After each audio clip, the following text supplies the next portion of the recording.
నమస్కారం friends. So నేను పెట్టిన టైటిల్ ప్రకారం ఈ రాష్ట్రంలో ఉన్నటువంటి బీజేపీకి సంబంధించిన వాళ్ళు మనం రాష్ట్ర ప్రభుత్వం ఎంత కష్టపడి రాష్ట్రం అప్పుల్లో ఉన్నా కానీ ఇంకా అప్పులు చేసి అయినా సరే సంపద సృష్టించైనా సరే ఇంకే రకంగా అయినా మనం ఇచ్చిన హామీలు ఇచ్చినవి ఇవ్వని ప్రజలకి అన్ని విధాల ముఖ్యంగా పేద వాళ్ళని ఆదుకోవాలి, పేద మధ్యతరగతి వాళ్ళని ఆదుకోవాలని చెప్పి రాష్ట్ర ప్రభుత్వం అంటే తమకు సాధ్యమైనా సాధ్యం కాకపోయినా ఒక బియాండ్ ఏమంటారు తన యొక్క పరిధిని దాటి కూడా కష్టపడి ప్రజలకి అందరినీ సుఖ సంతోషాలతో ఉంచాలని ప్రయత్నం చేస్తుంటే వాళ్ళు చెయ్యరు. చేసే వారి మీద బురద చల్లుతారు. మళ్ళీ డే టు డే ప్రజా సమస్యల మీద ఎక్కడా చర్చ ఉండదు. మీరు చూడండి, ఎంతసేపు హిందూ ముస్లిం తప్ప ఏమైనా ఉన్నదా బీజేపీ? వక్ఫ్ బిల్ అన్నాడు, ఏంది ముస్లింస్ దగ్గర ఉన్నాయి గుంజుకొని బ్రాహ్మణుడు మంచి చేలో పెట్టుకుంటే హిందువులకు మంచిగా చేసినట్ట చెప్పండి. ట్రిపుల్ తలాక్ అని తెచ్చిండు, దాంట్లో హిందువులకు ఏమైనా మంచిగా చేసినట్ట? నువ్వు హిందువులకు మంచిగా చేయాలని ఈ ఆర్య బ్రాహ్మణులకు అనిపిస్తే ఈ సనాతన అధర్మ మఠాధిపతులకి పీఠాధిపతులకి ఈ బీజేపీ నడిపిస్తున్న పార్లమెంట్ ఓపెనింగ్ కి ఎవరైతే వచ్చిండ్రో వాళ్ళకి అనిపిస్తే హిందువుల దగ్గర జిఎస్టీ తీసుకోకండి, మా 90% ఉన్న హిందువుల దగ్గర జిఎస్టీ తీసుకోకండి, పెట్రోల్ మీద ఎక్సైజ్ సుంకం తీసుకోకండి. అర్థమైందా? లేకపోతే హిందువుల కోసం ఏమి కట్టించిండ్రో ఏం చేసిండ్రో చెప్పండి. వాడు కాంగ్రెస్ వాడు కట్టిన హిందువుల కోసం కట్టలేదా చెప్పండి, వాడు కాంగ్రెస్ కదా. అర్థమైనా మిత్రులారా? సో అంటే ఇట్లా మనని హిందూ ముస్లిం అని చెప్పి ఈ రెచ్చగొట్టి మైనారిటీలను ఇబ్బంది పెడితే హిందువులకు వచ్చే మేలు ఏమీ లేదు. ఒక్క బ్రాహ్మణులకు ఉండే పైశాచికత్వము, సనాతన అధర్మాన్ని పాటించే ఆర్యులకు ఒక వాళ్ళ సైకోయిజం సాటిస్ఫై అవుతుంది తప్ప ఈ మామూలు మన మెజారిటీ మూలవాసులైన హిందువులకు విదేశీ ఆర్య బ్రాహ్మణుల వాళ్ళ యొక్క ఆధిపత్యాన్ని మేము పైన ఉన్నామనే ఒక ఏమంటారు పైశాచికత్వం, ఒక విచ్చలవిడితనం తప్ప మూలవాసులైన హిందువులకు వచ్చేది నష్టమే తప్ప లాభం లేదు. ఓకే, సో ఆ క్రమంలో ఈ దోపిడీ చేసుడితో పాటు ఏదన్నా రాష్ట్ర ప్రభుత్వం మంచిగా చేస్తే అవి మేమే ఇచ్చినాం, మా మోడీ ఇచ్చిండు లెక్క చెప్పరా అంటే శాత కాదు. ఇదే అరవింద్ గారు మన పసుపు బోర్డు దేరా అంటే పసుపు బోర్డు లేదు, ఆ కాన్సెప్ట్ వీకింది. ఇప్పుడు స్పైస్ బోర్డు నేను తెచ్చినా అన్నాడు. ఏదిరా స్పైస్ బోర్డు బొమ్మ ఫోటో చూపెట్టరా అంటే చూపెట్టాడు. మళ్ళీ లాస్ట్ కు ఎన్నికల ముందు తమిళనాడుకి పసుపు బోర్డు ఇస్తామంటే మళ్ళీ లాస్ట్ కు మనకి ఏం మనసు మారిందో పసుపు బోర్డు అని అనౌన్స్ చేసిండు. తెలంగాణకి ఇచ్చిండా? ఇప్పటివరకు ఏదైనా ఉందా? లేదు. పసుపు రైతులు మాకు మద్దతు ధర ఇవ్వమని కొట్లాడితే వాళ్ళని ఇబ్బంది పెడుతున్నాడు. అంటే నేనేం చెప్తున్నా అంటే ఈ ముండా కొడుకులు పొద్దుగా లేస్తే ఫేక్వే, వాస్తవాలు ఎక్కడ రియాలిటీ ఏది ఉండదు. ఏదన్నా రాష్ట్ర ప్రభుత్వం కష్టపడి మంచిగా చేస్తే, లేకపోతే దానంతట అది మంచిగా అయితే మా మోడీ చేసిండని చెప్పుకోవాలి, మా విశ్వగురు అని చెప్పుకోవాలి. ఎంత ఉక్రెయిన్ లా వీడే యుద్ధం ఆపిండంటాడు, మరి ఆపితే మరి ప్రెసిడెంట్ ట్రంప్ ఏం చేస్తున్నట్టు? నరేంద్ర మోడీ యుద్ధం ఆపితే ఇంకెందుకైతుంది యుద్ధం? అంటే పొద్దుగా లేస్తే అబద్ధాలేనా? ఆలోచించండి. ఆ క్రమంలో గతంలో అయినా సరే ఇప్పుడైనా సరే మా మోడీ ఇచ్చిండు, మా మోడీ బొమ్మ పెట్టాలని ఈ ఆకుల శ్రీవాణి అనేది ఒకటి వరుతుంది. అది నిర్మలా సీతారామన్ అనేది వరుతుంది, ఆర్థిక శాఖ మంత్రి.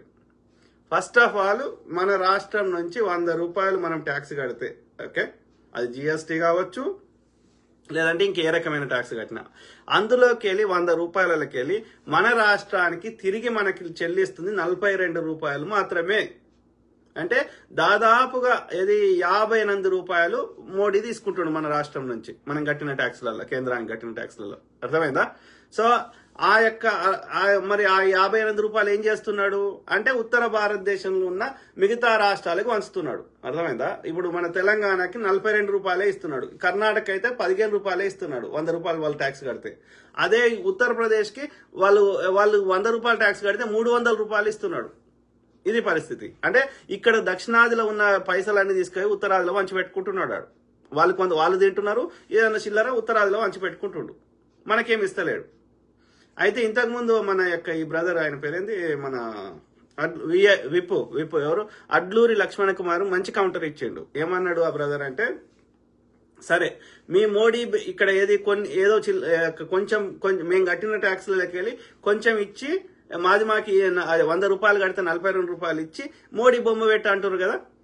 మరి మేము మిగతా 58 రూపాయలు మేము కడుతున్నాం కదా ఇక్కడ తెలంగాణ ప్రజలం, ఇక్కడ తెలంగాణ రాష్ట్ర ప్రభుత్వం. మరి మీరు ఈ 58 రూపాయలు ఎక్కడెక్కడ ఇతర నార్త్ ఇండియా వేరే రాష్ట్రాల్లో మీరు ఏమేమి కేంద్ర ప్రభుత్వం ద్వారా బియ్యమో ఇంకేదైనా ఇస్తున్నామని చెప్పుకుంటారో ఆ దొడ్డు రేషన్ బియ్యం, మరి అక్కడ ఇక్కడ సీఎంది ఫోటో పెట్టొచ్చు కదా రేవంత్ రెడ్డి గారిది. ఆ మిగతా అన్ని రాష్ట్రాల్లో మీరు ఏడేడ దొడ్డు బియ్యం ఇస్తుర్రో, మా తెలంగాణ పైసలు ఏడేడ వాడుతుర్రో, మేము కట్టిన ట్యాక్సులు అక్కడ అన్నిట్లో రేవంత్ రెడ్డి బొమ్మ పెట్టండి. పెడతారా? పోనీ గతంలో కాంగ్రెస్ ప్రభుత్వం కేంద్రంలో ఉన్నప్పుడు బీజేపీ పాలిత రాష్ట్రమైన గుజరాత్లో కానీ ఇంకా వేరే రాష్ట్రాలలో డాక్టర్ మన్మోహన్ సింగ్ గారు బొమ్మ పెట్టిర్రా రేషన్ బియ్యం మీద? అంటే వాళ్ళు మాట్లాడే మాటలకి చేతనకి పొంతన ఉందా అనేది ఫస్ట్ ఆలోచించాలి. ఎక్కడన్నా వాళ్ళకి ఏది సాబర్మతి రివర్ ఫ్రంట్ గుజరాత్లో అహ్మదాబాద్ లో కట్టుకోవచ్చు, కానీ తెలంగాణలో యొక్క మూసి రివర్ ఫ్రంట్ కడితే మనం నేరం చేసినాం. అక్కడ నర్మదా ఇది సర్దార్ సరోవర్ డ్యామ్ పేరు మీద అక్కడ ఉన్నటువంటి వన్యప్రాణులను అన్ని చంపొచ్చు, కానీ మనం ఏం చంపకుండా మనం ఇదే బురద చల్లొచ్చు. ఎందుకు చేస్తున్నారు? రాష్ట్ర ప్రభుత్వం దగ్గర పైసలు ఉండకూడదు, రాష్ట్ర ప్రభుత్వం పథకాలు అమలు చేయొద్దు. అమలు చేస్తే రాష్ట్ర ప్రభుత్వం మంచి పేరు వస్తే మళ్ళా కాంగ్రెస్ గెలిచే అవకాశం ఉంది. కాబట్టి ఇది చేయొద్దు అంటే రాష్ట్ర ప్రభుత్వం దగ్గర పైసలు లేకుండా చేయాలంటే ఏం చేయాలి? పథకాలన్నీ ఇయాలనే అమలు అయితలేవని ప్రచారం చేయాలి. తర్వాత కేంద్రం నుంచి అప్పులు పుట్టకుండా చేయాలి. తర్వాత రాష్ట్ర ప్రభుత్వం అభివృద్ధి కోసము ఇంకా దేనికోసమైనా ఈ భూములను అమ్మినా ఇంకా ఏదైనా ఈ భూముల ద్వారా ఏదైనా 4 డబ్బులు వాళ్ళకి వచ్చేటట్టు చేసి వాటిని మనం ఏదైనా పథకాలకు కానీ ఇంకా దేనికైనా వాడుకుందామంటే ఇట్లా చేసిర్రు అనుకో, కాంగ్రెస్ మంచి పేరు వస్తుంది కదా, ప్రజల లోపల విశ్వాసం వస్తుంది కదా, మళ్ళీ అధికారం వస్తుంది కదా. ఇది రావద్దు అంటే ఏం చేయాలి? కాంగ్రెస్ తోటి ఏ పని కాకుండా అడ్డుపడాలంటే ఈ ఫేక్ గా ఇవన్నీ కృత్రిమంగా ఆ ఫేక్లకు పైసలు ఇచ్చి ఇట్లా చేపిస్తారు. నేను దాని రిలేటెడ్ మాట్లాడదాం అనుకున్నా, కానీ ఈ అజయ్ బాబు ఒకటి, తర్వాత ఈ సన్న బియ్యం తోటి 2 వచ్చినాయి. మళ్ళీ ఎప్పుడన్నా వాళ్ళు ఏమేమి ఫేకులు ప్రచారం చేస్తారు హెచ్సి భూముల మీద, రేపో ఇంకో రోజు ఎప్పుడో మాట్లాడతా. సో అయితే ఈ బియ్యం లెక్క చెప్తా. ఓకే, ఏది ఇక్కడ బియ్యం ఏంది అంటే ఇప్పుడు 6 కిలోలు ఇస్తారు కదా, ఒక్కొక్కరికి 6 కిలోల చొప్పున. ఎన్ని రేషన్ కార్డులు ఉన్నాయి మన రాష్ట్రంలో అంటే 96 లక్షల రేషన్ కార్డులు ఉన్నాయి. యావరేజ్ గా ఇంటికి ఒక ఆనంద్ యావరేజ్ గా ముగ్గురు అడల్ట్స్ చొప్పున లెక్కేస్తే ఎంతమంది ఉన్నట్టు 91 × 3 వేస్తే 2,73,00,000 మందికి ఒక్కొక్కరికి 6 కిలోల చొప్పున ఈ సన్న బియ్యం వచ్చేసి 50 రూపాయల కిలో. అర్థమైందా? సో అట్లా అంటే 2,73,00,000 మంది లేదంటే 91 లక్షల రేషన్ కార్డులకి ఒక్కొక్కరికి 6 కిలోల చొప్పున కిలోకి 50 రూపాయల చొప్పున లెక్కేస్తే మొత్తం ఎంత ఖర్చు వస్తుంది? నెలకి 819 కోట్లు వస్తుంది. 819 కోట్లు. ఓకే, ఈ 819 కోట్లకి వెళ్ళి మోడీ ఎంత ఇస్తున్నాడు అంటే ఎంత ఇస్తున్నారు? వాళ్ళు దొడ్డు బియ్యం ఇస్తున్నారు, సన్న బియ్యం ఇస్తలేరు. ఆ దొడ్డు బియ్యం ఎంతకి 30 రూపాయల కిలో పడుతుంది. ఓకే, సో అట్లా ఎన్ని కిలోలు ఇస్తున్నారు? 5 కిలోలే ఇస్తున్నారు వాళ్ళు. 5 కిలోలలో కూడా 50 లక్షల రేషన్ కార్డులకే ఇస్తున్నారు, 91 లక్షలకి ఇస్తలేరు. మొత్తం రేషన్ కార్డులు ఉన్నది 91 లక్షలు.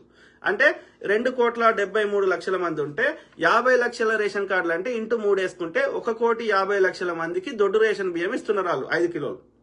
ఎవరు? కేంద్ర ప్రభుత్వం.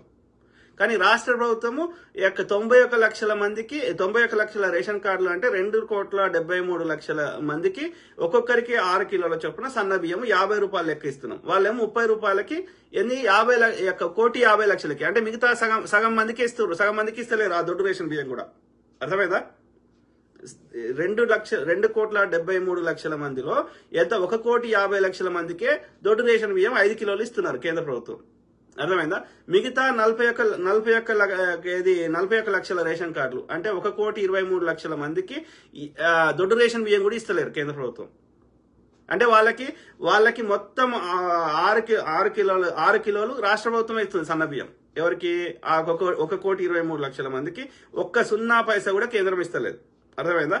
అంటే ఇప్పుడు కేంద్రం లెక్కేస్తే 5 కిలోలు ఒక్కొక్కరికి చొప్పున 1,50,00,000 మందికి 30 రూపాయల కిలో చొప్పున వేస్తే 225 కోట్లు అవుతుంది. మొత్తం ఎంత ఖర్చు వస్తుంది నెలకి?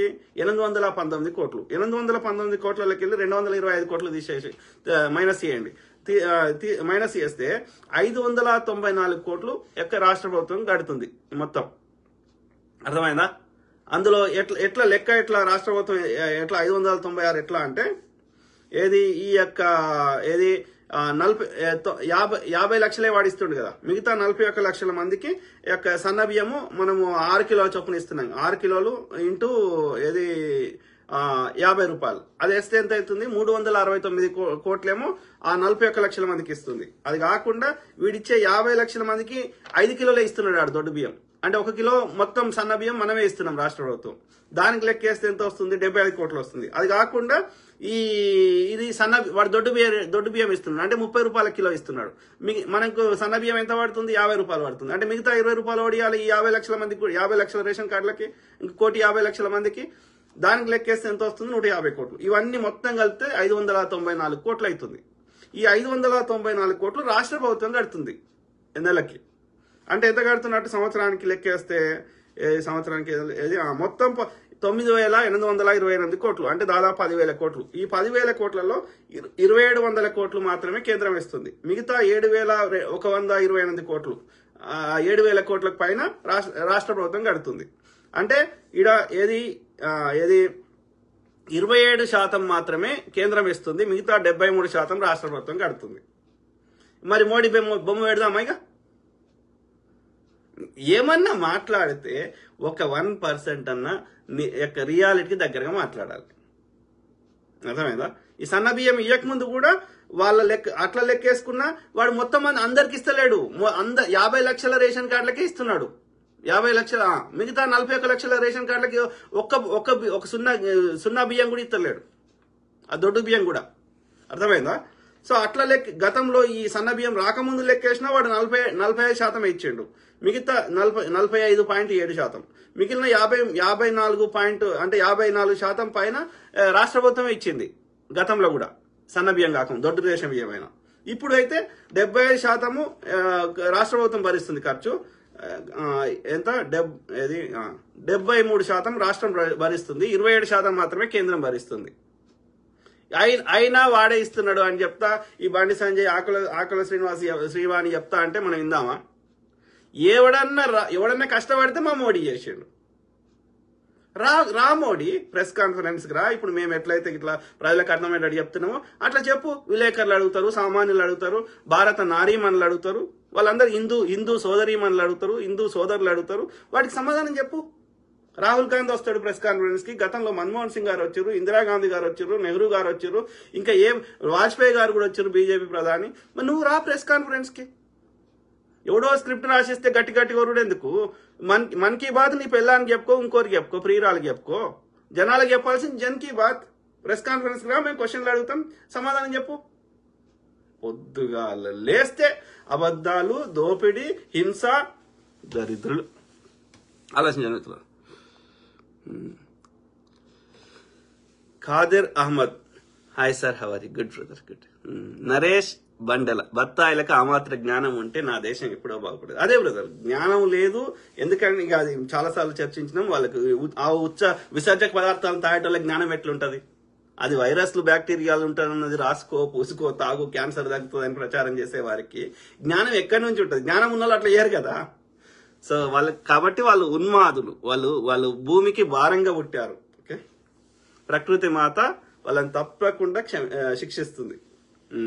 నరేష్ బండెల, పాస్టర్ అజయ్ బాబు అనే అతన్ని అరెస్ట్ చేశారంటున్నారు, ఎంతవరకు నిజమన్నా? అదే బ్రదర్, ఇంతవరకు దాకా నేను ఈ లైవ్ కి అప్పుడే వద్దామనుకుని రాకపోవడానికి కారణము ఆ రిలేటెడ్ మెసేజెస్, దానికి సంబంధించిన అన్ని మనం ఫాలో అవుతూ పొండి, చూడండి, చేయండి అని చెప్పడం వల్ల లేట్ అయిపోయింది నేను లైవ్కి రావడానికి.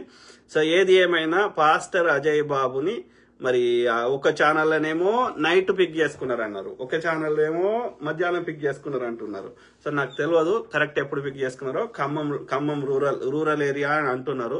సో వాళ్ళ వైఫ్ మాట్లాడింది రెడ్ టీవీలో, రెడ్ టీవీ వాళ్ళతోటి. సో నైట్ అన్నారు, మధ్యాహ్నం అన్నారు, నాకు తెలియదు. కొందరేమో మధ్యాహ్నం అని చెప్తారు, ఆ ఉప్పల్ పోలీస్ స్టేషన్ పోయి అక్కడ ఇక్కడ. ఏది ఏమైనా నా మధ్యాహ్నమో రాత్రో ఎప్పుడో ఒకసారి పిక్ చేసుకున్నారు పోలీసులు.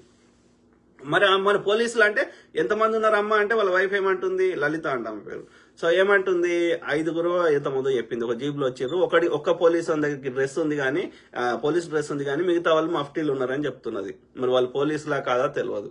ఓకే, సో ఆ విధంగా ఇది వచ్చిండ్రు, వచ్చి ఏదో కేసు అయింది పోలీసులో, ఎఫ్ఐఆర్ అయింది మేము అని చెప్పి తీసుకుపోయారంట. తీసుకుపోయి మరి ఆ ఖమ్మం రూరల్ నుంచి మరి మళ్ళా వేరే కాల్ చేస్తే లేదు ఆయన ఉప్పల్ల కేసు రిజిస్టర్ అయింది, ఉప్పల్ పోలీస్ స్టేషన్ ఉన్నాడు అంటారు. ఉప్పల్ పోలీస్ స్టేషన్ యొక్క అడిగితే కొంతమంది ఏమో ఉప్పల్ పోలీస్ స్టేషన్ ఉన్నాడు అంటారు. కొందరేమో అప్పుడు ఆయన క్రిస్టియన్ సంఘానికి జేఏసీ అధ్యక్షుడు ఎవరో ఉన్నారు, ఆయన అందరికి ఫోన్ చేసిండు, ఈ ఐజీ ఇంకొకరికో ఫోన్ చేస్తే వాళ్ళు ఏమంటారు, మాకు సైబరాబాద్ కి రాచకొండ వాళ్ళందరికి ఫోన్ చేస్తే మాకు తెలియదు సార్, మేము ఈ స్పోర్ట్స్ రిలేటెడ్ ఈ గేమ్స్ రిలేటెడ్ ఏదో సెక్యూరిటీ సంబంధించి దాంట్లో బిజీ ఉన్నాం, మాకు తెలియదు సార్, మరి వేరే స్టేషన్లలో ఏమైనా తీసుకుపోయినరో మాకు తెలియదని వాళ్ళు చెప్తున్నారు. కొంతమంది మరి ఉప్పల్ పోలీస్ స్టేషన్ పోయి అడిగితే ఎవరు రెస్పాన్స్ ఇస్తలేరు, అది అంతా క్లోజ్ ఉన్నదని చెప్తున్నారు.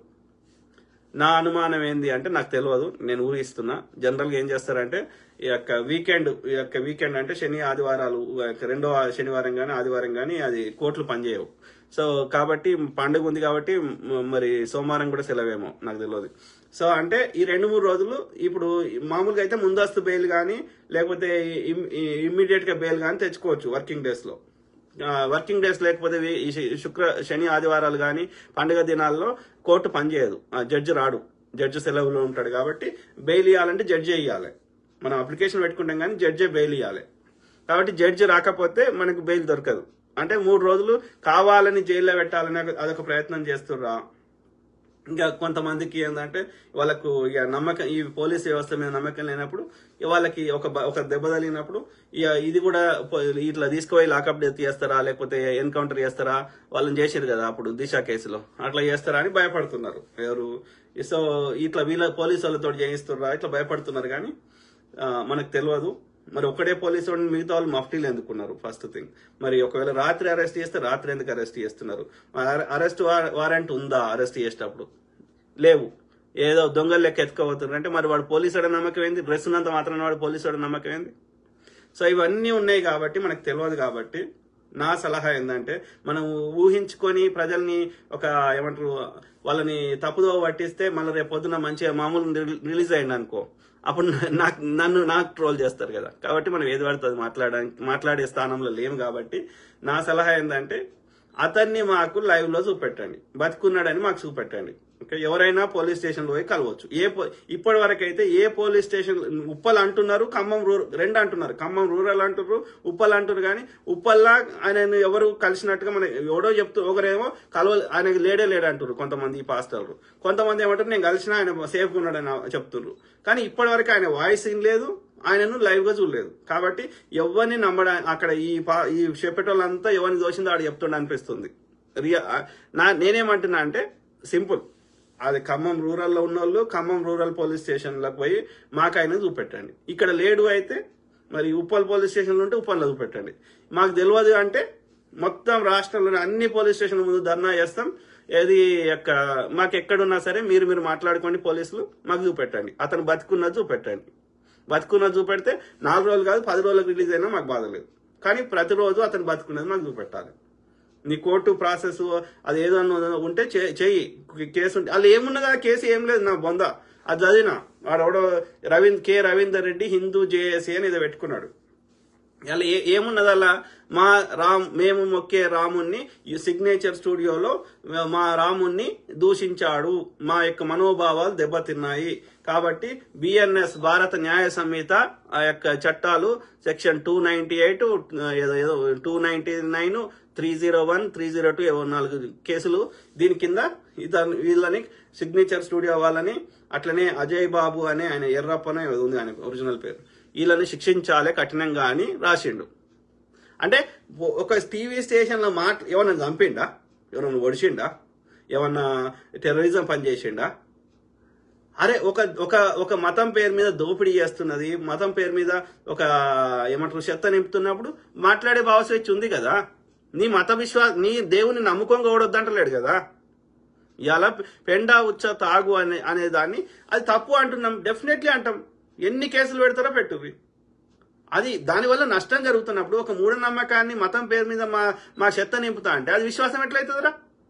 విశ్వాసం ఎంతవరకు నాకు చెల్లుతుంది, ఎప్పటి వరకు చెల్లుతుంది అంటే నీ విశ్వాసం వల్ల నాకు నష్టం కానంత వరకే. నీ విశ్వాసం పేరు మీద నన్ను దోపిడీ చేసినా, నాకు పెండా ఉచ్చదాగమని ఒక సైంటిఫిక్ దానికి రీజన్ లేకుండా నాకు నీ విశ్వాసం వల్ల నాకు నష్టం జరుగుతుంది అనుకో, అప్పుడు అది విశ్వాసం అనరు దాన్ని. అర్థమైందా? నీ విశ్వాసం పేరు మీద నన్ను దోపిడీ చేసిన, నాకు దేవుడి పేరు మీద నన్ను దోసుకున్నా, ఓకే, ఇట్లాంటి ఉచ్చదాగు పెండదాగు అన్నా, ఇంకేం చేసినా, ఒక ఇల్లాజికల్ గా ఇది చేసినా, ఒక లాజిక్ పట్టని విధంగా మాకు చెత్త నింపుతా అంటే మాకు ప్రజల్ని ఎడ్యుకేట్ చేసే హక్కు ఎవరికైనా ఉంది. ఏ మతంతో సంబంధం లేదు అది. ఓకే, అట్లా నేను ప్రతి మతంలో చెప్తున్నా. నేను ఒక సనాతన అధర్మం గురించి మాట్లాడతలే. అది క్రిస్టియానిటీ అయినా ఇస్లాంలో అయినా, అందులో కూడా ఇప్పుడు ఇస్లాంలో అనుకో మహిళలకి ఆ స్వేచ్ఛ గాని అది అప్పుడెప్పుడో ఉన్న షరియాలా అని అప్పుడెప్పుడో 2000 3000 కింద ఉన్నది అట్లనే ఇంప్లిమెంట్ చేస్తామంటే వ్యతిరేకిస్తాం. మన దేశంలో చేస్తలేం కదా, షరియా చట్టాలు అమలు చేస్తలేం కదా. అట్లనే క్రిస్టియానిటీలో కూడా ఉన్న చెత్త మీద మాట్లాడుతాం. దొంగ పాస్టర్లు ఉంటే ఎందుకు మాట్లాడడం? అలా కూడా మేక్ సెన్స్ లేకపోతే, అసంబద్ధంగా ఏదైనా చెప్తే వాటి మీద కూడా మాట్లాడతాం. ప్రజలను ఎడ్యుకేట్ చేస్తాం. ప్రజలకు నష్టం చేయనంత వరకు నువ్వు ఏమైనా నమ్ముకో, మాకు సమస్య లేదు. ఏ మతమైనా, ఏ కులమైనా, ఏ మతమైనా అందులో ప్రజలకు నష్టం చేసే విధంగా ఉంటే తప్పకుండా ప్రశ్నిస్తాం. అన్ని మతాలను ప్రశ్నిస్తాం, అన్ని బిలీఫ్ సిస్టమ్ ప్రశ్నిస్తాం. అది కాదు, అది తప్పు అయితే ఏం కేసు పెడతారో పెట్టుకొని మా న్యాయవాదుల ద్వారా పోరాడతాం. అంతేగాని ఇక ఎవడు నీవు నమ్మిన దానికి భిన్నంగా ఎవడు చెప్తే వాడిని పొడుస్తా చంపుతా అంటే మళ్ళీ వాళ్ళకు కూడా రాదా? అంటే యు వాంట్ అంటే ఇట్లనే ప్రజలు కొట్టుకసావాలన్నా మీ ఉత్తర భారతదేశపు రాష్ట్రాల లెక్క? నువ్వు 10 కొడితే వాడు ఒకటనే కొడతాడు కదా రివర్స్ లో తిరిగి. యు వాంట్ దిస్ కమ్యూనల్ ఒక అందరం అన్నదం లెక్క కలిసి ఉండొద్దా? ఏడిపోతారా వాళ్ళు? అంటే వాళ్ళు చంపేస్తావు ఇక వాళ్ళు ఏడిపోతారు. భారతదేశంలో పుట్టినారు, వాళ్ళకు వాళ్ళకి ఆ విశ్వాసాలు నచ్చి కన్వర్ట్ అయ్యారో, ఎవడైనా బలవంతంగా కన్వర్ట్ చేసిండో, ఏదైనా నీ సనాతన ధర్మంలో ఉన్న చెత్తని వాళ్ళు తీసుకోలేక, ఈ వివక్షను తీసుకోలేక అలా ఇంతకంటే తక్కువ వివక్ష ఉంది కాబట్టి వాళ్ళు కన్వర్ట్ అయ్యారేమో, లేకపోతే అట్లా నమ్మడం వల్ల వాళ్ళకి ఏదైనా మంచి జరిగిందేమో. నీకేం వస్తుంది? నీకేం నష్టం జరుగుతుంది? ఎవరు ఏ విశ్వాసాన్ని నమ్మినా అది భారత రాజ్యాంగాన్ని పాటిస్తారు కదా, ఏ మతం వారైనా. నీకొచ్చిన నష్టమేంది? ఆయన అల్లాను మొక్కితే, ఆయన జీసస్ను మొక్కితే, లేకపోతే ఇంకో దేవుని మొక్కితే నాకు వచ్చిన నష్టమేంది? నాకు నచ్చిన దేవుని నన్ను మొక్కుంటా అంటే వాళ్ళు వద్దంటలేరు కదా. కామన్ సెన్స్ కాదు. రాముడు గొప్పవాడైతే రాముడు చేసినట్టు నేను గిట్ట చేస్తే, నా నిండు శూలాలు గర్భవతి అయినటువంటి నా భార్యని అడవిలో వదిలేసి వస్తే, ఏ సమాజమైనా దయచేసి అది క్రిస్టియన్స్ కానీ, ముస్లిమ్స్ కానీ, లేకపోతే సనాతన అధర్మం గురించి నేను మాట్లాడా, హిందువులం కానీ, ఏ ప్రపంచంలో ఉన్న ఎవరైనా దాన్ని హర్షిస్తారా? నువ్వు మంచి పని చేసినవరా రాజు, నువ్వు రాముడు నీకు ఆదర్శం కదా, రాముడిని ఆదర్శంగా చేసుకొని నువ్వు గొప్ప పని చేసినావని అన్నవాడన్నా పొగుడతాడా? పాత చెప్పు తీసుకొని కొడతారా? సింపుల్. రాముడు ఎట్లా ఆదర్శం అవుతారా? రాముడు ఆదర్శ పురుషుడని ఎవడన్నాడు? ఈ బ్రాహ్మణుడు ఆర్య బ్రాహ్మణుడు అన్నాడు. ఎందుకన్నాడు? ఆర్యుడు చేసే అధర్మానికి ఆయన పూర్తిగా మద్దతు తెలిపిండు. రాముడు ఆర్యులు చేసే, ఆర్య బ్రాహ్మణులు చేసే విశ్వామిత్రుడు, వశిష్ఠుడు అనే ఆర్య బ్రాహ్మణులు విదేశం నుంచి వచ్చిన తెల్ల ఆర్య బ్రాహ్మణులు చేసిన అధర్మము, వివక్షకి పూర్తిగా రక్షణ కల్పించాడు రాముడు. కాబట్టి రాముడిని దేవుని చేసి కూర్చుండబెట్టిండు. ఈ అధర్మాన్ని ధర్మబద్ధం చేసే ప్రయత్నం చేసిండ్రు ఈ ఆర్యులు. రాముడు చేసినట్టు చేస్తే ఇలా ఒక్కడు కూడా మనని మనుషులు లెక్క చూడాడు. ఆలోచించండి, దయచేసి ఆలోచించండి కదా. ఇదే చదవండి, అదే రామాయణం చదవండి. ఏ వర్షన్ ఆఫ్ రామాయణం అన్నా చదవండి. ఇవన్నీ తలకాయ నొప్పులు ఎందుకు? వాల్మీకి గారు రాసిన రామాయణమే చదవండి, ఒరిజినల్ స్క్రిప్చరే చదవండి. ఆయన అంటాడు ఏమని, సీతని నేను నా యొక్క కుల ప్రతిష్ట కోసం తీసుకొస్తున్నా తప్ప నేను ఏలుకోను. ఎవనో పరాయి వాని కింద ఉండి వానితో సుఖాలు అన్నేళ్ళు అనుభవించిన ఆమెను నేను ఎందుకు తెచ్చుకుంటా? నేను కేవలం ఎందుకు చేస్తున్నా అంటే నా రాజ్య ప్రతిష్ట కోసం, నా కుల ప్రతిష్ట కోసం, నా కులానికి చెందినటువంటి స్త్రీ అక్కడ వాని వేరే ఉన్నదని నేను తీసుకొస్తున్నా తప్ప నేను ఏలుకోను ఆమెను అంటాడు. ఇవన్నీ మీరే చెప్తున్నారు కదా. అది నిజమా కాదా, అది జస్ట్ ఊహించి రాసిర్రా, అది ఒక ఇమాజినేషనా, అది కల్పితమా, ఎవరికి తెలియదు. సో అది రియాలిటీ ఆ కల్పితమా తెలియని దాని మీద పొద్దుగాలు వేస్తే ఇక చెప్తా ఇదంతా. ఇక అంటే ప్రజలకి ఆయన మనకి మీరే చెప్తారు కదా, ఇక్ష్వాకు వంశానికి చెందిన ఒక రాజు అని చెప్తున్నారు. ఒరిజినల్ వాల్మీకి రామాయణంలో ఎక్కడ కూడా రాముడు దేవుడు అని రాయలేదు. ఓకే, ఆదర్శ పురుషుడు అనే రాసిండు. మరి అయిపోయి అద్భుతాలు రాముడు ఎక్కడ చేయలేదు, మిరాకిల్స్ ఎక్కడ చేయలేదు, నార్మల్ లైఫే బతికిండు, ఒక హ్యూమన్ లైఫే. మరి ఇక ఆయన దేవుడు ఎట్లా అయిపోయారా, ఎట్లా అయిండు అంటే ఈ యొక్క ఆర్య బ్రాహ్మణులు చెప్పినది తూచా తప్పకుండా పాటించడం వల్ల రాముడిని దేవుణ్ణి చేసిర్రు. అంతకు మించి ఏం లేదు చెత్త. అంటే ఇక్కడ ఏం చెప్తున్నారు, అయినా దక్షిణాదిలో రాముడు ఏడున్నారా, ఉత్తరాదిలో ఏం యూపీలో ఆడైనా వీకెండో ఏం వీకెండో కానీ దక్షిణాదిలో ఏడున్నాడు. అంటే మీ యూపీకి చెందిన ఆర్యుల యొక్క ఆధిపత్యాన్ని మా మీద రుద్దడానికి ఇక్కడ జై శ్రీరామ్ అనుకుంటా ఈడ మీ యొక్క ఆధిపత్యాన్ని మా మీద రుద్దే ప్రయత్నం చేస్తున్నారు. అంటే బేసికల్ గా ఇక్కడ మూలవాసులని అంతం చేసేసి మొత్తం ఆర్యులమే మొత్తం ఇవాళ చూడరాదు. దక్షిణాదిలో కూడా ప్రతి స్వీట్ షాప్ కూడా ఉంటాడు, ఉత్తర భారతదేశం కూడా ఉంటాడు కదా, ఏ టు జెడ్. అంటే ఎంత దరిద్రం ఉండా కొడుకులు ఉన్నారు. ఇది మూలవాసులు గ్రహించాలి. ఎడినా కొడుకులు చిల్లర కమ్ముడు పోయి బీసీలలో ఎదిరినా కొడుకులు వాడు చదువుకోక ఇంకా వాడు చిల్లర ఇస్తా అంటే జై శ్రీరామ్ అనుకుంటా జంబి కత్తులు పట్టుకొని రోడ్ల మీద కొత్తారా. కత్తులు పట్టే బదులు పెన్నులు పట్టుర్రి, చదువుకోర్రి. అంబేద్కర్ గారు ఆదర్శంగా తీసుకుంటే ఆయన చదువుకున్నాడు కదా, ఆయన ఎన్ని పుస్తకాలు చదివిండు, ఎన్ని డిగ్రీలు ఉన్నాయి ఆయనకి. ఆయన గన్ను పట్టుకోమనిలే, పెన్ను పట్టుకోమన్నారు కదా. నెహ్రూ గారైనా, గాంధీ గారైనా, సర్దార్ పటేల్ గారైనా, ఇంకో మహనీయుడైనా, అంబేద్కర్ గారైనా, పెరియార్ రామస్వామి గారైనా పెన్ను పట్టుకోమన్నారు, పుస్తకం పట్టుకోమన్నారు, గన్ను పట్టుకోమనిలే. ఎవడు చెప్తారా గన్ను పట్టుకోమని? మరి ఆ బీజేపీ నాయకుల పిల్లలు గన్ను పట్టుకుంటారా, పెన్ను పట్టుకుంటారా? మీకు సిగ్గుచరం లేదురా బోసుడికే వాళ్ళు అంటే కింద ట్రోల్ చేస్తారు, బోడగాడు, బొచ్చుగాడు, ఇంకోటేదో. నేనేం చెప్తుర్రా, ఏది పడితే అది మాట్లాడతారు. ఒకటే ఆధారంతో మాట్లాడరు, ఒక డేటాతో మాట్లాడరు, ఏది పడుతుంది ఒక మేక్ సెన్స్ అన్న మాట్లాడరు, రియాలిటీకి దగ్గర మాట్లాడరు. ఎవడు ప్రజల్ని ఎడ్యుకేట్ చేసినా మీ యొక్క లోపాలు సరిదిద్దుకోమని చెప్తున్నా. మాకు మీ మీద శత్రుత్వం లేదు. ప్రజలని మన దేశాన్ని బాగు చేసుకుందామని చెప్తే నా వ్యక్తిగతంగా మరి వ్యక్తిగతంగా చెప్తే చెప్పండి రా, నాకేం బాధ లేదు. కానీ అది కూడా రియాలిటీ దగ్గర చెప్పాలి కదా. నా మీద ఏదైనా బురద వెళ్ళేటప్పుడు అది దానికి ఏదైనా ఆధారం పెట్టుకొని చెప్పాలి కదరా. అంటే ఎంత అంటే అందుకే అంటున్నా, మంచి వాళ్ళని హింసిస్తే కర్మ సిద్ధాంతం చెప్పిండు కదా అదే ఆర్యుడు. For every action there is an equal and opposite reaction. చర్యకు ప్రచర్య ఉంటది, ప్రకృతి ఊరుకోదు. కర్రు కాల్చి మీ పిర్రల మీద వాత పెడుతుంది బోసుడికి కాదు. Swaroopa Isaac, that's true. Thank you sister. Sheikh Baba అన్న, మీరు చాలా గ్రేట్, అన్ని నిజాలే చెప్తారు. చెప్తూనే ఉంటా బ్రదర్, చెప్తూనే ఉంటా. Thank you so Jessica Burdett, thank you so much sir for your voice, always. Thank you.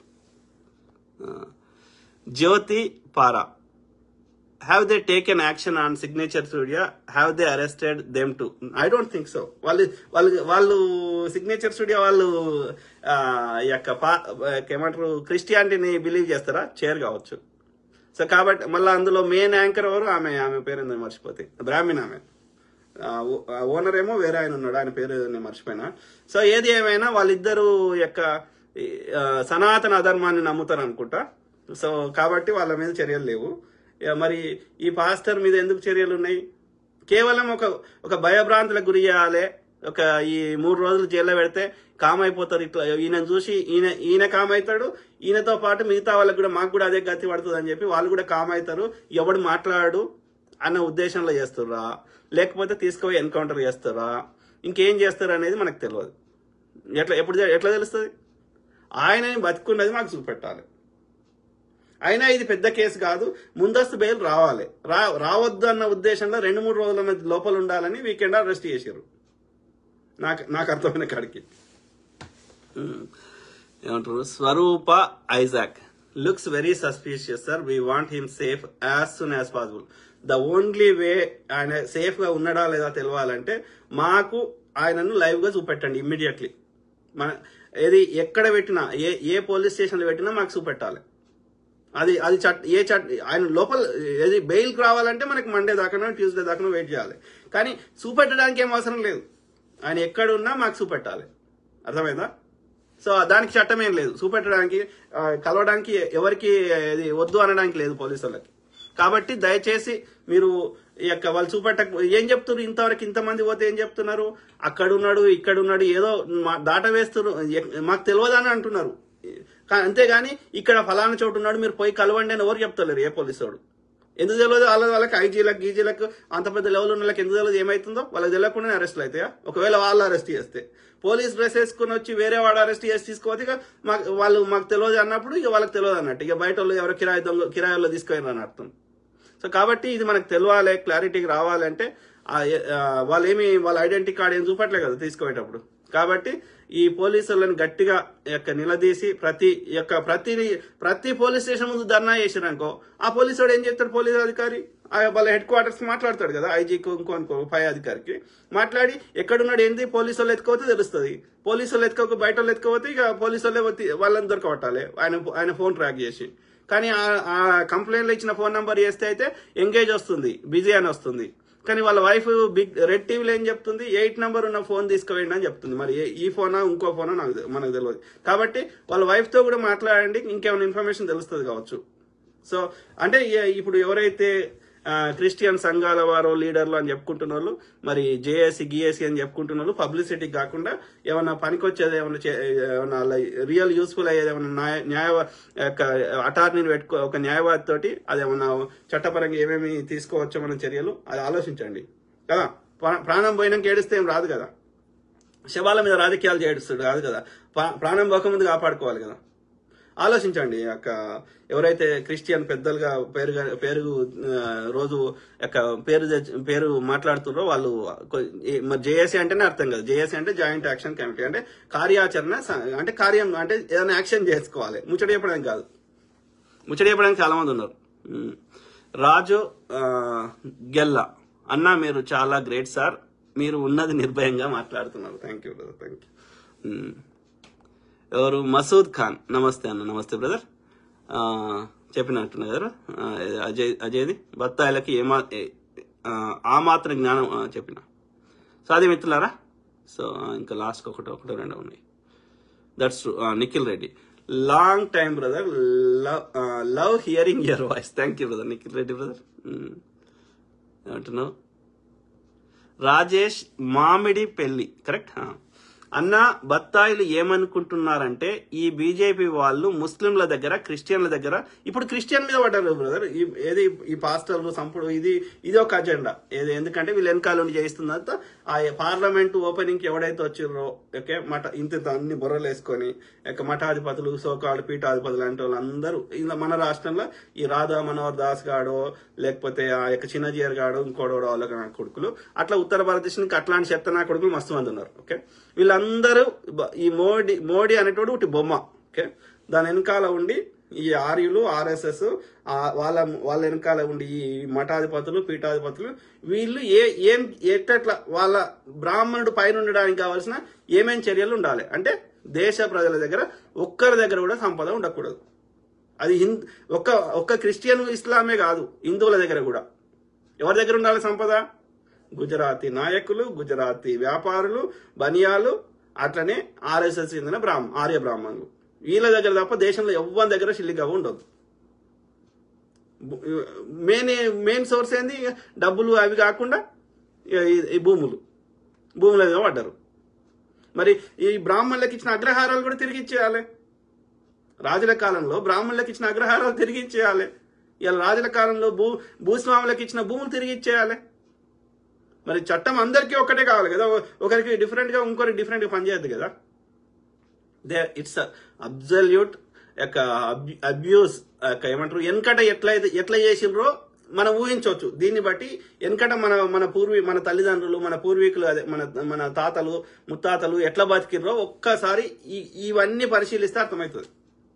ఇలా పాస్టర్లను చంపడానికి 2 కారణాలు. ఒకటి ఫస్ట్ కారణం ఏంది అంటే ఇప్పుడు ప్రవీణ్ పగడాల బ్రదర్ ఏం చేస్తున్నాడు? ఆయన రాజమండ్రి పోయి ఆ పేద పిల్లలకి ఎస్సీ ఎస్టీ బీసీలో ఎవరైతే పేద పిల్లలు ఉన్నారో వాళ్ళకి చదువు చెప్తున్నాడు.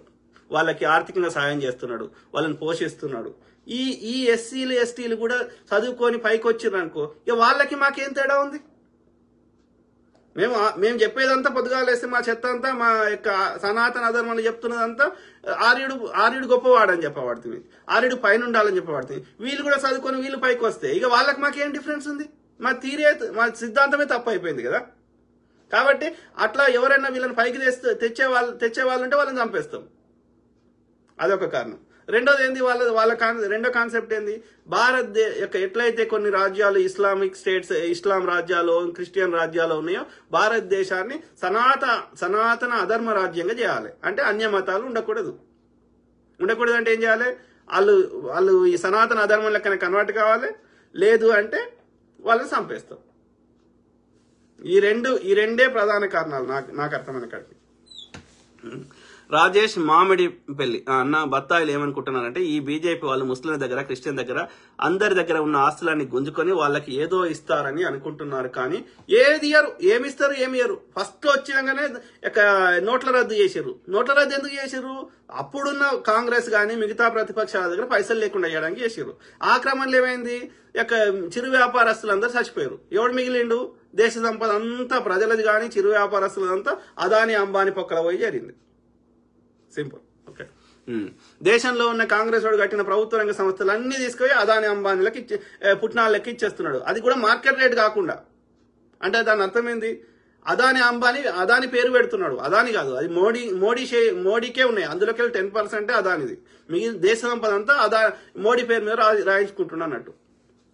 మోడీతో పాటు ఇక బ్రాహ్మణులు గుంజుకొని వాళ్ళకి ఏదో ఇస్తారని అనుకుంటున్నారు. అవి అంబానీలకి, అదానీలకి ఇస్తారని ఇంకా గ్రహించట్లేదు. ఈ బత్తాయిలు 10 సంవత్సరాలు దాటిపోయినాయి. Correct brother Rajesh.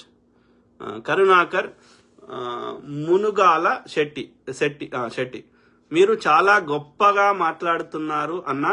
మీలాంటి వాళ్ళు ఈ రోజుల్లో సమాజానికి కావాలి అన్న. తప్పకుండా బ్రదర్, నా శాయశక్తులు నేను ప్రయత్నం చేస్తూనే ఉంటా.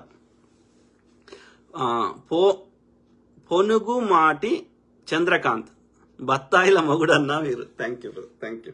నేను వాస్తవం చెప్తున్నాను. నేను ఎవరి మీద నాకు శత్రుత్వం లేదు. ఏ కులమైనా, ఏ మతమైనా, ఏ బిలీఫ్ సిస్టమ్ అయినా వాళ్ళు నష్టం చేయనంత వరకు వాళ్ళు ఏ దేవుని మొక్కున్నా నాకు వచ్చే సమస్య లేదు. ఇప్పుడు ఒక్కటే ఆలోచించండి, ఏ పక్షి, ఏ జంతువు ఏ దేవుని మొక్కుతుంది నాకు చెప్పండి. చెట్టు ఏ దేవుని మొక్కుతుంది చెప్పండి. మరి బతుకుతలేవా ప్రశాంతంగా? మన పూర్వీకులు కూడా రాతి యుగం మనుషులైనా సరే ఇప్పటికీ అమెజాన్ అడవులకు పోదాం, లేకపోతే శ్రీలంక అడవులకు పోదాం, వాళ్ళు ఏ దేవుని మొక్కుతారో నాకు చెప్పండి. ఏ దేవుని మొక్కరు. సో అంటే దాని అర్థం ఏంది, దేవుని మొక్కకుండా మనం బతుకుతాము, ప్రకృతి నియమాలను పాటిస్తాము, అది బతికేస్తాం అన్ని జీవుల లెక్క మనం.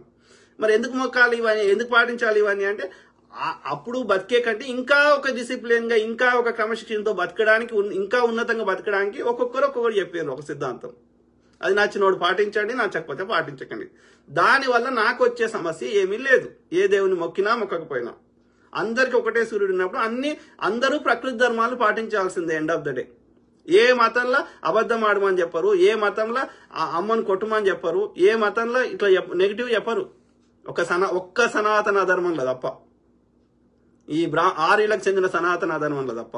హిందూయిజం వేరు. దయచేసి హిందూయిజానికి ఈ ఆర్యుల సనాతన అధర్మానికి మనం ఇది హిందుత్వం అనేది, ఆర్యుల సనాతన అధర్మాన్ని హిందుత్వం అంటారు. కానే కాదు. ఓకే, అది దయచేసి అది మనం హిందువులకు అర్థమయ్యేటట్టు చెప్పాలి. అర్థమైందా? జ్యోతి పారా టోటల్ అన్కాన్స్టిట్యూషనల్ యాక్టివిటీస్ హ్యాపెనింగ్. అదే అప్పుడు బ్రిటిష్ వాని కాలంలో ఏమేమైనాయో ఆ బ్రిటిష్ వానికి ఊడిగం చేసిన బూట్లు నాకినటువంటి ఈ నయా బ్రిటిష్ యొక్క ఆర్య బ్రాహ్మణులు అదే చేస్తున్నారు. వాడు బ్రిటిష్ వాడు పైన ఉండడానికి, దేశ సంపద కొల్లగొట్టడానికి వాడు ఏమేం చేసిండో వాడి వారసులు అయినటువంటి వీళ్ళు మళ్ళీ అవే కంటిన్యూ చేస్తారు. అదే పాలసీస్. దేశ ప్రజల సంపద దోసుకోవాలి, అన్నదమ్ముల మధ్య కొట్లాట పెట్టాలి, ఇట్లా మిగతా 99% మంది ప్రజలను వాళ్ళ అడుక్కునేటట్టు చేయాలి. అది వాళ్ళ కుట్ర. సింపుల్.